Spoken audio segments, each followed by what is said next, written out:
Après 4 mois de leur mise en œuvre contre Moscou, l'Union européenne va modifier ses sanctions contre Moscou mercredi, en autorisant le déblocage de certains fonds des grandes banques russes qui pourraient être nécessaires pour atténuer les goulets d'étranglement dans le commerce mondial, des denrées alimentaires et des engrais, a montré un projet de document.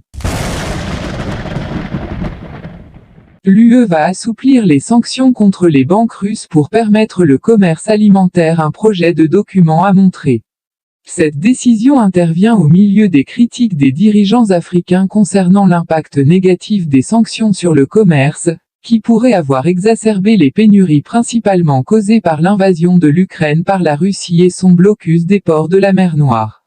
En vertu de la réglementation modifiée, qui devrait être adoptée par les envoyés de l'UE mercredi, les pays de l'UE pourront débloquer les ressources économiques précédemment bloquées détenues par les principaux prêteurs russes VTB, Sovcombank, Novicombank, Otkriti FC Bank, Web, Promsvyazbank et Bank Rossiya, indique le document.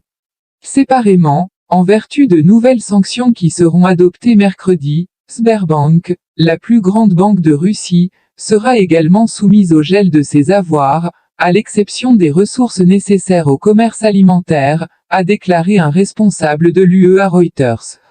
Le projet de document indiquait que l'argent pourrait être débloqué, après avoir déterminé que ces fonds ou ressources économiques sont nécessaires pour l'achat, l'importation ou le transport de produits agricoles. Et les produits alimentaires, y compris le blé et les engrais.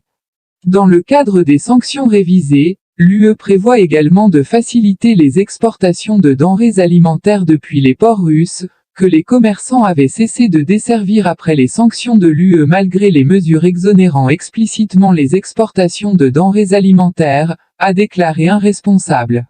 L'UE a jusqu'à présent nié que ces sanctions affectaient le commerce alimentaire. Pour rappel, le 25 février après l'annonce de l'opération spéciale russe en Ukraine par Moscou, l'UE, la Grande-Bretagne, les États-Unis et autres ont imposé des économiques à la Russie, avec comme objectif principal de mettre l'économie russe à terre à quelques jours seulement. Le Conseil a interdit les exportations de biens duals conçus pour l'usage civil mais susceptibles d'être détournés à des fins militaires. Leur liste est longue, elle couvre des produits chimiques, des alliages de métaux particuliers, des protections contre des agents chimiques et biologiques, etc.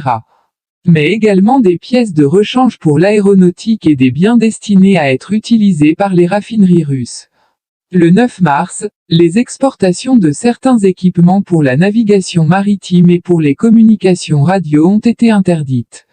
Le 15 mars, la liste s'est allongée avec l'interdiction d'exporter des biens de luxe. Ce quatrième paquet a aussi été le premier à mettre en place des interdictions d'importer certains biens en provenance de Russie. Cela étant, il s'agissait d'un tout petit pas, les importations de certains produits en acier et aluminium, déjà affectés par des mesures de sauvegarde, c'est-à-dire des limitations des quantités importées, sont devenues totalement interdites.